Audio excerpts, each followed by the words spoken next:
गावाकडचा रस्ता, शेतीचा बांध किंवा पावसाळ्याच्या पाण्याचा नैसर्गिक प्रवाह, हे शब्द ऐकले की डोळ्यांसमोर नक्की काय येतं? कोर्टाच्या वाऱ्या आणि पिढ्यानपिढ्या चालणारे खटलेच आठवतात बहुतेकांना. अगदी बरोबर. दोन कुटुंबांमधला अफाट मनस्ताप आणि पैशांची नासाडी. आपण नेहमीच पाहतो की शेताच्या बांधावरून किंवा जाण्या येण्याच्या रस्त्यावरून गावाकडे रोजच काही ना काही संघर्ष होत असतो. हो ना, हे तर अगदी चित्रच आहे गावोगावचं. पण यावर एक अत्यंत जलद आणि प्रभावी कायदेशीर मार्ग उपलब्ध आहे हे बऱ्याच जणांना माहीत नसतं.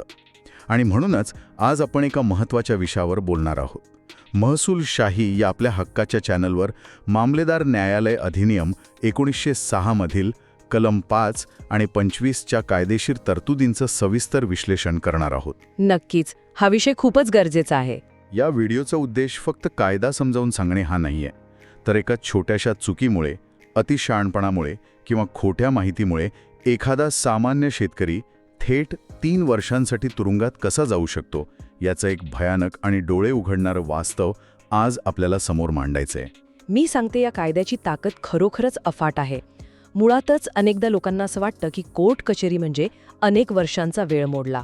हो, न्याय मिळायला पिढ्या लागतील अशीच एक सर्वसामान्य धारणा असते. बरोबर. पण हे मामलेदार न्यायालय या सर्व प्रक्रियेला एक अत्यंत प्रभावी अपवाद आहे. माझ्या अनुभवानुसार अनेकदा लोकांना या कायद्याचा फायदा, त्याचा वेग आणि त्याची ताकद तर माहीत असते, पण त्यातील एका साध्या वाटणाऱ्या प्रक्रियेत दडलेला भयंकर परिणाम माहीत नसतो. एक मिनिट, माफ करा, मी तुम्हाला मध्येच थांबवतो. पण इथे मला एक शंका आहे. तुम्ही भयंकर परिणाम असा शब्दप्रयोग केलात, म्हणजे नक्की काय? हो, भयंकरच म्हणता येईल याला. एखाद्या साध्या महसुली अर्जातील चुकीमुळे किंवा माहिती लपवल्यामुळे एखाद्या व्यक्तीला थेट शिक्षा होऊ शकते, म्हणजे अक्षरशः तुरुंगवास. हो, अगदी थेट तुरुंगवास. आणि हीच ती धोक्याची घंटा आहे जी अनेकांना ऐकू येत नाही. कायद्याच्या प्रक्रियेत एखादा छोटा खोटेपणा किती महागात पडू शकतो हे आपण आज सविस्तर बघूया. कारण योग्य आणि सखोल ज्ञान हेच आपलं खरं कायदेशीर संरक्षण असतं. बापरे, हे तर खूपच गंभीर आहे. आपण या कायद्याच्या मूळ रचनेपासून सुरुवात करूया. मामलेदार न्यायालय अधिनियम 1906 हा जो कायदा आहे ना, तो मुंबई शहर वगळता संपूर्ण महाराष्ट्रात लागू आहे. अच्छा, म्हणजे ग्रामीण आणि निमशहरी भागासाठी हा मुख्य कायदा आहे. अगदी. आता या कायद्याचं कलम 5 हे मामलेदार न्यायालयाला म्हणजेच आपल्या तहसीलदारांना अत्यंत विशेष आणि जलद न्यायदानाचे अधिकार देतं. याचा मुख्य उद्देश गावातली शांतता टिकवणे हा आहे. म्हणजे दिवाणी न्यायालयात जाण्याची गरज पडत नाही पडत.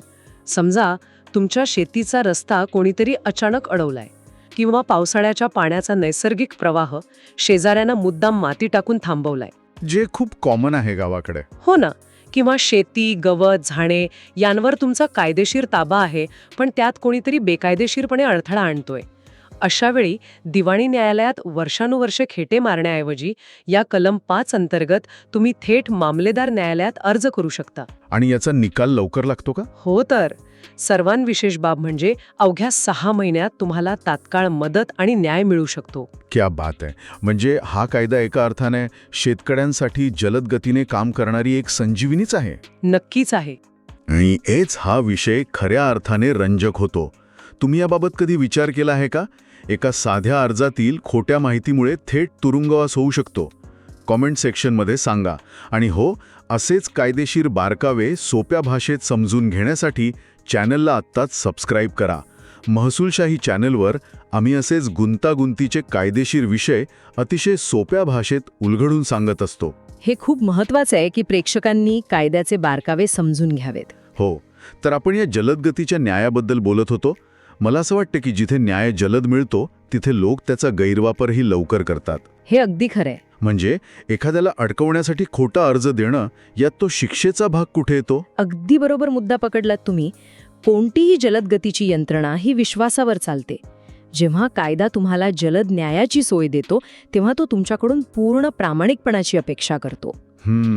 बरोबर. आणि इथेच या कायद्याचं कलम 25 अत्यंत महत्त्वाची भूमिका बजावतं.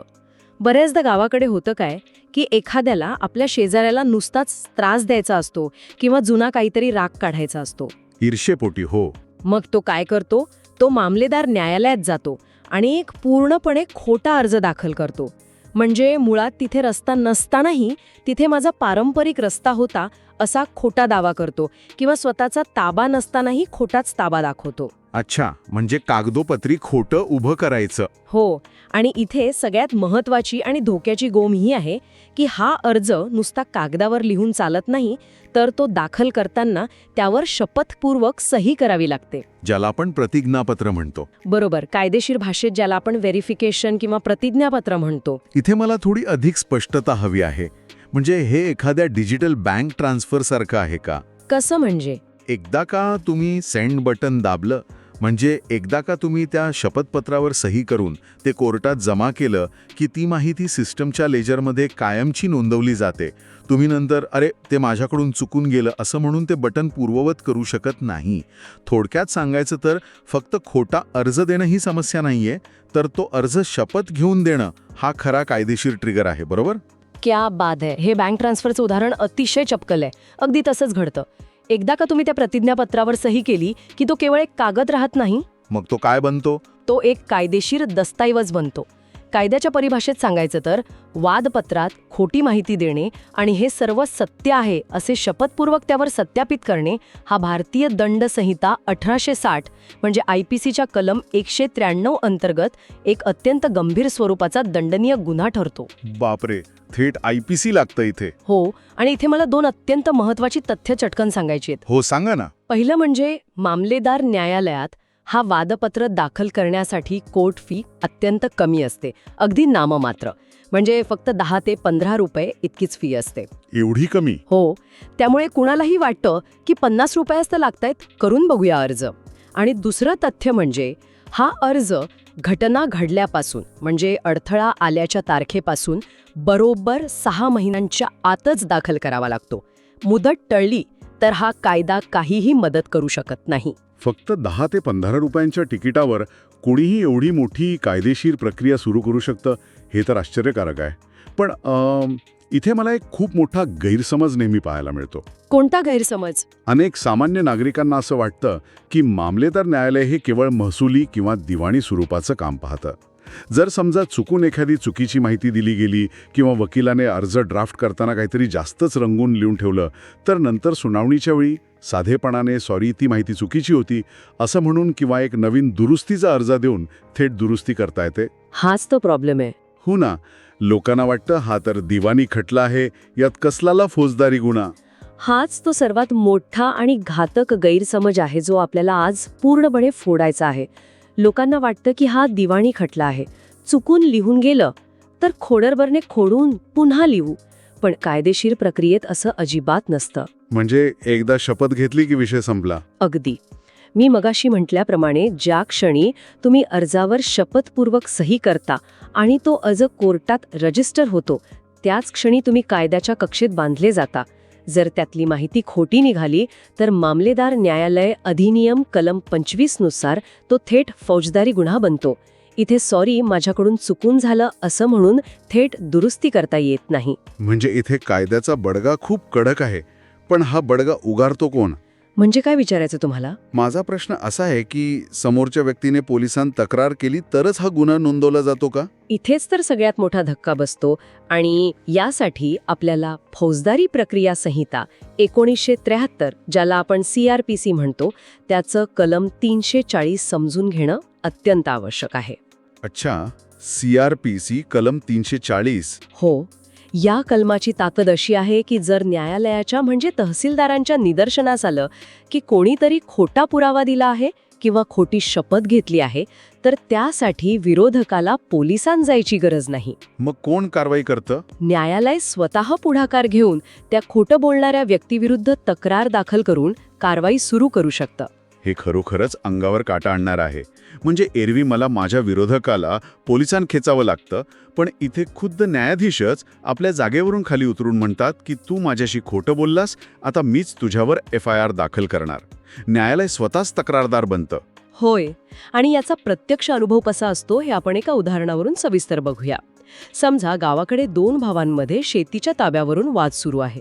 जे नेहमीच होतं. एका भावाने मामलेदार कोर्टात अत्यंत आत्मविश्वासाने एक खोटा अर्ज दाखल केला की गेली 10 वर्ष या संपूर्ण शेताचा तुकडा माझ्याच ताब्यात आहे आणि त्यावर प्रतिज्ञापत्र दिलं. आता कायद्यानुसार मामलेदार किंवा त्यांचे अधिकारी प्रत्यक्ष जागेवर पाहणी करायला जातात, ज्याला आपण पंचनामा म्हणतो. हो, तलाठी आणि मंडळ अधिकारी जातात तिथे. बरोबर. पाहणी करताना अधिकाऱ्यांनी कागदपत्रे तपासली आणि त्यांच्या लक्षात आलं की तिथे त्या भावाचा ताबा असणं तर दूरच, तिथे गेल्या अनेक वर्षांपासून दुसऱ्याच भावाची उभी पिते आहेत किंवा तिथे एखादी जुनी मोठी विहीर आहे जी खोट्या अर्जात लपवली गेली होती. म्हणजे तो खोटेपणा जागेवरच उघडा पडतो. अगदी. आता त्या क्षणी तो खोटा अर्ज करणारा भाऊ घाबरून असं म्हणू शकत नाही की अरे हो, मला वाटलं माझा ताबा आहे, जाऊ दे, मी माझा अर्ज मागे घेतो. नाही, तिथे जर विरोधकाने किंवा खुद्द कोर्टाने CRPC कलम 340 अंतर्गत कारवाईचा बडगा उगारला तर खोटी शपथ घेतल्याबद्दल त्या व्यक्तीला IPC कलम 193 अंतर्गत तब्बल 3 वर्षांचा तुरुंगवास आणि आर्थिक दंड होऊ शकतो. 3 वर्षांचा तुरुंगवास. हो. विचार करा, एका खोट्या प्रतिष्ठेसाठी, बांधावरच्या ईर्षेसाठी किंवा रागाच्या भरात घेतलेला निर्णय एका सामान्य शेतकऱ्याला कुटुंबापासून 3 वर्षे दूर अंधाऱ्या कोठडीत पाठवू शकतो. तुम्ही तुमच्या गावात किंवा आजूबाजूला असे रस्त्याचे खोटे वाद पाहिले आहेत का? कमेंटमध्ये लिहा. आणि हो, अशा कायदेशीर फसवणुकीपासून स्वतःचा बचाव करण्यासाठी महसुली शाही चॅनेलला आत्ताच सबस्क्राईब करा, कारण योग्य आणि अचूक माहितीच तुम्हाला अशा संकटांपासून वाचू शकते.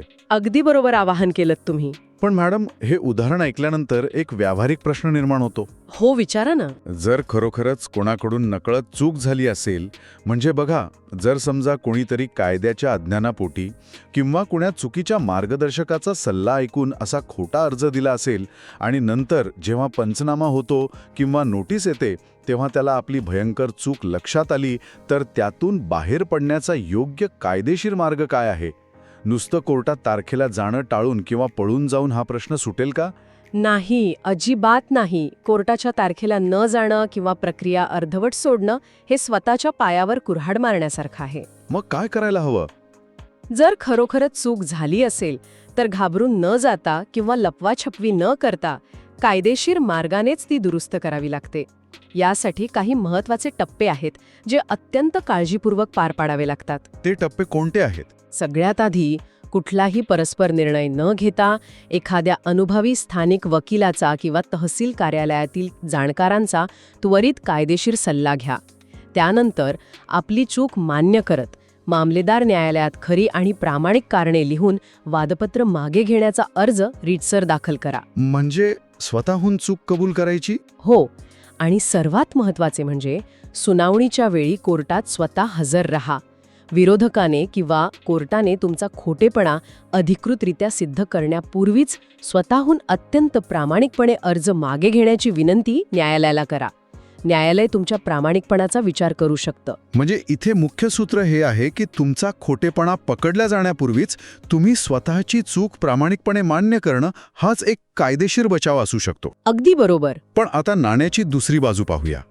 जर समजा परिस्थिती उलट असेल, म्हणजे माझ्या विरोधकानेच मला जाणीवपूर्वक अडकवण्यासाठी असा खोटा अर्ज आणि खोटे पुरावे दिले असतील, तर मी स्वतःचा बचाव कसा करायचा आणि त्याला धडा कसा शिकवायचा? पुराव्यानिशी माहीत असेल तर तुम्ही शांत बसू नका. मग काय ॲक्शन घ्यायची? तुम्ही मामलेदार न्यायालयात CRPC कलम 340 अंतर्गत थेट मॅजिस्ट्रेटकडे म्हणजे दंडाधिकाऱ्यांकडे तक्रार पाठवण्यासाठी रीतसर अर्ज दाखल करू शकता.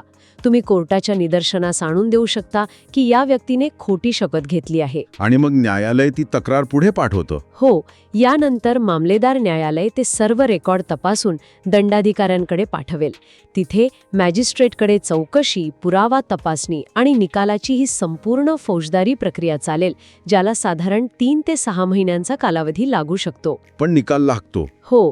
जर तुम्ही खरे असाल तर सत्याचा नेहमी विजय होतो आणि खोटे बोलणाऱ्याला कायद्याची शिक्षा मिळतेच. हे खूपच स्पष्ट आणि सखोल मार्गदर्शन आहे. पण या संपूर्ण प्रक्रियेत कागदपत्रांचं महत्त्व खूप असेल नाही का? खूप, म्हणजे खूपच जास्त. म्हणजे जर कोणाला खरोखरच न्याय मागायचा असेल तर या अर्जासोबत नक्की कोणती कागदपत्र जोडणं कायद्याने अपेक्षित आहे? कागदपत्रे हाच तर या संपूर्ण महसुली कायद्याचा कणा आहे. तोंडी दाव्यांना कोर्टात काहीही किंमत नसते. हो, कोर्ट फक्त कागद पाहतं. बरोबर. अर्ज दाखल करताना काही ठराविक कागदपत्रे अत्यंत अनिवार्य असतात, जसे की तुमचा आधार कार्ड किंवा कोणतेही अधिकृत ओळखपत्र. त्यानंतर जमिनीच्या संदर्भातला सगळ्यात महत्त्वाचा दस्तऐवज म्हणजे अद्ययावत 7/12 उतारा आणि 8अ उतारा. जुना 7/12 चालत नाही का? नाही, अद्ययावतच लागतो. आणि नुसता 7/12 देऊन चालत नाही, तर त्यासोबत गाव नकाशा, ज्याला आपण मोजणी किंवा मापन नकाशा म्हणतो, तो जोडणं अत्यंत आवश्यक आहे. अच्छा, नकाशामुळे नेमकी जागा समजते. हो, यासोबतच ज्याबद्दल आपण मगाशी एवढी सविस्तर चर्चा केली, ते शपथपत्र विसरून चालणार नाही. याशिवाय जर प्रत्यक्ष रस्ता अडवल्याचा वाद असेल, तर त्या जागेचे अलीकडचे स्पष्ट फोटो आणि घटना घडताना प्रत्यक्ष तिथे हजर असलेल्या साक्षीदारांची यादी जोडणे हे तुमच्या केससाठी खूप फायद्याचे ठरते. कागदपत्रे जेवढी भक्कम आणि सत्य, न्याय मिळण्याची गती तेवढीच जास्त असते. मला अजून एका महत्त्वाच्या मुद्द्यावर बोलायचं आहे, जिथे अनेकदा लोकांचा आणि अधिकाऱ्यांचाही गोंधळ उडताना दिसतो. तुम्ही सुरुवातीला म्हणालात की हे फक्त छोट्या आणि तात्काळ वादांसाठी आहे. हो, तसंच आहे. मग या मामलेदार न्यायालय अधिनियमाची नेमकी कायदेशीर मर्यादा काय आहे? म्हणजे उद्या कोणीही उठून जमिनीच्या मालकी हक्काचा किंवा वडिलोपार्जित वाटणीचा मोठा वाद घेऊन थेट मामलेदार कोर्टात जाऊ शकतो का? इथेच तर सगळा गोंधळ उडतो आणि अनेक केसेस याच कारणावरून फेटाळल्या जातात. हा एक अत्यंत महत्त्वाचा कायदेशीर फरक आहे, जो महसूल अधिकाऱ्यांनी आणि नागरिकांनी अगदी स्पष्टपणे समजून घेतला पाहिजे. तो फरक कोणता? हा मामलेदार न्यायालय अधिनियम फक्त आणि फक्त शेती, गवत, झाडे, पाण्याचा प्रवाह आणि रस्त्याच्या ताब्याचा किंवा वापराच्या छोट्या आणि तात्काळ निर्माण झालेल्या वादांसाठी आहे. म्हणजे फक्त वहिवाट आणि ताबा. अगदी बरोबर. मोठे भूसंपादन, जमिनीचे कायमस्वरूपी मालकी हक्क किंवा पिढ्यानपिढ्या चालत आलेले वाटणीचे मोठे वाद सोडवण्यासाठी हे न्यायालय बनवलेलंच नाहीये. म्हणजे जमिनीचा मालक कोण हे ठरवण्याचा कोणताही अधिकार मामलेदार कोर्टाला नाही. अजिबात नाही. मालकी हक्क ठरवण्याचा अंतिम अधिकार फक्त आणि फक्त सक्षम दिवाणी न्यायालयाला आहे. आणि आणखी एक अत्यंत महत्त्वाची गोष्ट, गावाकडे अनेकदा या कायद्याचा आणि महाराष्ट्र जमीन महसूल संहिता 1966च्या कलम 143चा नेहमीच गोंधळ उडतो. हो, अगदी बरोबर. रस्त्याच्या वादासाठी शेतकरी नेहमीच याच कलम 143चा उल्लेख करताना दिसतात. बरोबर. पण या दोन्हीमध्ये खूप मोठा तांत्रिक फरक आहे. महाराष्ट्र जमीन महसूल संहिता 1966 कलम 143 हे तेव्हा वापरलं जातं जेव्हा शेतात जाण्यासाठी आधीपासून कोणताही रस्ता अस्तित्वात नसतो आणि तुम्हाला बांधावरून नवीन रस्ता मागवायचा असतो. अच्छा, नवीन रस्त्यासाठी कलम 143. हो. तर दुसरीकडे मामलेदार न्यायालय अधिनियम कलम 5 हा कायदा तेव्हा वापरला जातो जेव्हा तुमचा आधीपासून अस्तित्वात असलेला आणि वहिवाटीत असलेला जुना रस्ता कोणीतरी अचानक नव्याने अडवला असेल. क्लिअर झालं. एक कायदा नवीन रस्ता मागतो तर दुसरा कायदा जुन्या रस्त्यातील अडथळा दूर करतो. हे दोन्ही कायदे पूर्णपणे वेगळे आहेत. महसूल अधिकाऱ्यांनीही निकाल देताना ही काळजी घेतली पाहिजे की एका कायद्यानुसार अर्ज आला असेल तर चुकून दुसऱ्या कायद्याची कलमे लावून निकाल देऊ नये. माफ करा, मी परत एकदा मध्येच थांबवतो. तुम्ही अधिकाऱ्यांचा उल्लेख केलात. मला सांगा, जर एखाद्या तहसीलदाराकडे किंवा महसूल अधिकाऱ्याकडे असा एखादा संशयास्पद किंवा खोटा वाटणारा अर्ज आलाच, तर त्यांनी काय पावलं उचलायला हवीत? कारण शेवटी जलद न्यायदान त्यांच्याच हातात आहे आणि एका चुकीच्या निर्णयामुळे कोणाचे तरी मोठं नुकसान होऊ शकते. अधिकाऱ्यांसाठी कायद्यात अत्यंत स्पष्ट आणि कठोर सूचना अभिप्रेत आहेत. जसा एखादा अर्ज अधिकाऱ्यांच्या टेबलावर येतो, त्यांनी सर्वात आधी त्या अर्जासोबतचा 7/12, गाव नकाशा आणि साक्षीदारांचे प्रतिज्ञापत्र अत्यंत बारकाईने तपासले पाहिजे. जर त्यांना प्राथमिक तपासणीतच किंवा प्रत्यक्ष जागेवर जाऊन केलेल्या पंचनाम्यात एखादा खोटेपणा आढळला, तर अधिकाऱ्यांनी त्याकडे जाऊ दे, गावकडचा वाद आहे म्हणून अजिबात डोळेझाक करू नये. म्हणजे त्यांनी कडक ॲक्शन घेतली पाहिजे. नक्कीच. त्यांनी ताबडतोब CRPC कलम 340 अंतर्गत रेकॉर्ड नोंदवून वरिष्ठांना आणि संबंधित दंडाधिकारी न्यायालयाला कळवावे. कायद्याने त्यांना दिलेला हा अधिकार त्यांनी वापरलाच पाहिजे. आणि सर्वात महत्त्वाचे म्हणजे कोणताही निर्णय देताना तो अत्यंत सविस्तर, स्पष्ट आणि कायदेशीर कारणमीमांसा देऊन लिहावा. याचा काय फायदा होईल? जेणेकरून पुढे जाऊन वरिष्ठ न्यायालयात त्या निर्णयावर विनाकारण अपील होणार नाही आणि गरीब शेतकऱ्यांचा वेळ आणि पैसा वाचेल. जर अधिकाऱ्यांनीच शेतकऱ्यांना ही कायदेशीर प्रक्रिया आणि खोटे बोलण्याचे परिणाम सोप्या भाषेत समजावून सांगितले, तर मुळात असे खोटे अर्ज येण्याचं प्रमाणच खूप कमी होईल. हे खरोखरच अत्यंत सखोल आणि डोळे उघडणारं विश्लेषण होते. तर आजच्या या सविस्तर चर्चेचा थोडक्यात सारांश सांगायचा तर मामलेदार न्यायालय हे गावकऱ्यांसाठी आणि शेतकऱ्यांसाठी अत्यंत जलद, सोपे आणि अत्यंत स्वस्थ माध्यम आहे. दिवाणी कोर्टाच्या तुलनेत इथे अवघ्या 6 महिन्यात तुम्हाला न्याय मिळू शकतो. हो, हे त्याचं सर्वात मोठं बलस्थान आहे. पण इथे खूप मोठं पण आहे. कायद्याचा चुकीचा वापर किंवा थोडेसे खोटे बोललो तर काय होते, कुणाला समजणार आहे, ही बेफिकीर प्रवृत्ती थेट अंगलट येऊ शकते आणि एखाद्याला 3 वर्षांच्या तुरुंगवासाची हवा खायला लावू शकते. थोडक्यात सांगायचं तर कलम 5 हे तुम्हाला तुमचा हक्क आणि अधिकार देतं, पण कलम 25 तुम्हाला तुमच्या कायदेशीर जबाबदारीची अत्यंत कडक जाणीव करून देतं. अगदी अचूक सारांश मांडलात. शेवटी कायद्याचा आदर करा आणि कोणत्याही सरकारी दरबारी फक्त सत्य बोलण्याचीच सवय ठेवा. खोटा अर्ज किंवा खोटी माहिती देणे टाळले तर तुमचा अमूल्य वेळ, पैसा आणि भविष्यातील प्रचंड मानसिक त्रास वाचेल.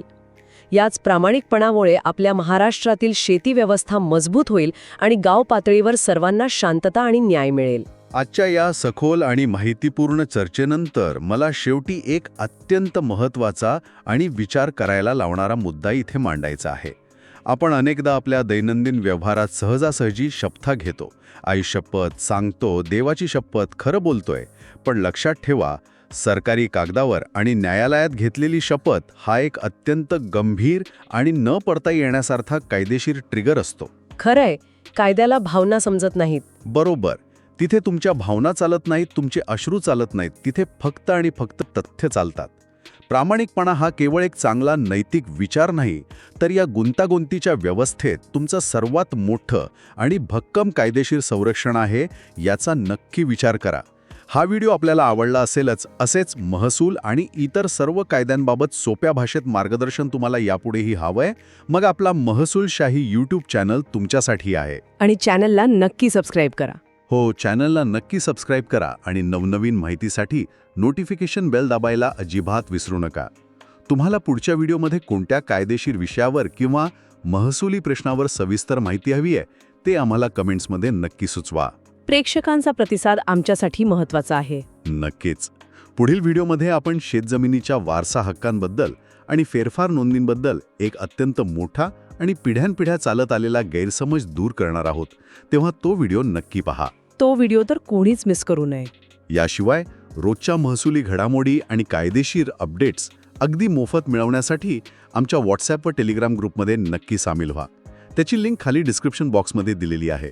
हा व्हिडिओ आपल्या मित्रांना, नातेवाईकांना आणि गावातल्या प्रत्येक व्हॉट्सॲप ग्रुपमध्ये जरूर फॉरवर्ड करा, जेणेकरून ही अत्यंत महत्त्वाची माहिती प्रत्येक गरजू आणि सामान्य व्यक्तीपर्यंत पोहोचेल. हो, जास्तीत जास्त लोकांपर्यंत ही माहिती गेली पाहिजे. कारण आम्हाला विश्वास आहे की ज्ञान हे प्रत्येकाचा हक्क आहे. आज इथेच थांबूया. लवकरच भेटू पुढील भागात. धन्यवाद. जय महाराष्ट्र.